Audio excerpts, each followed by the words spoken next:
Over the past 17 years, Gaza has received at least $25 billion in foreign aid to invest in schools, hospitals, universities, houses, and other institutions.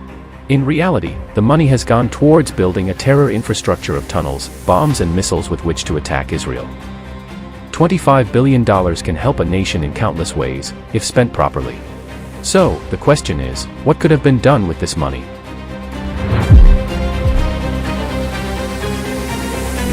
To achieve a similar ratio of schools in Gaza to that of the developed world, a total of 552 new schools would be needed. A high-tech, eco-friendly UNWRA school with a capacity of 800 students costs $2 million to build. For $1.14 billion, Hamas could have financed 552 more of these schools, giving Gaza one of the best school per capita ratios in the world. According to a 2022 estimate by the Palestinian News Network, 125,000 new homes were needed to overcome the housing crisis in Gaza.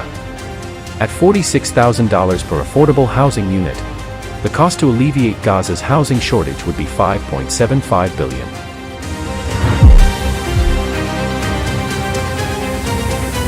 The world standard for hospitals is 2.5 hospital beds per 1,000 residents. For residents of Gaza to receive that same level of care, they would need an additional 8 hospitals, which would cost around $1.5 billion.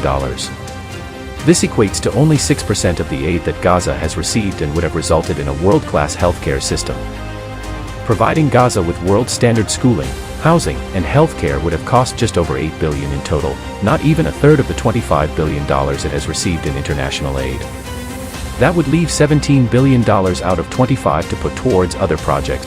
For the good of the residents of Gaza, it is enough to give every single citizen in Gaza a subsidy of $7,000, build 34,000 kilometers of roads or provide enough desalination plants to serve the entire Middle East.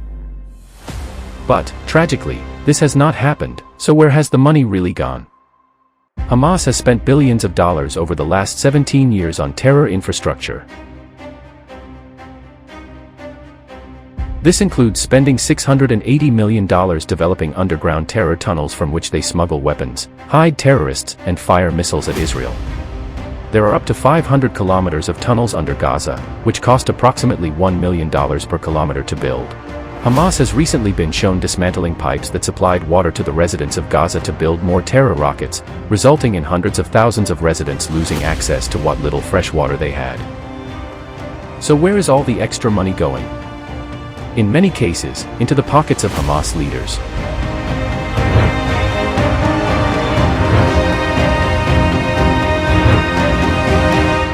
Most of these leaders don't even live in Gaza, the territory they supposedly govern. Instead, they live in Qatar. Hamas receives millions of dollars every year to invest in infrastructure, education, medicine, and housing, and yet the residents of Gaza have suffered for decades while their terrorist government plans wars and builds tunnels.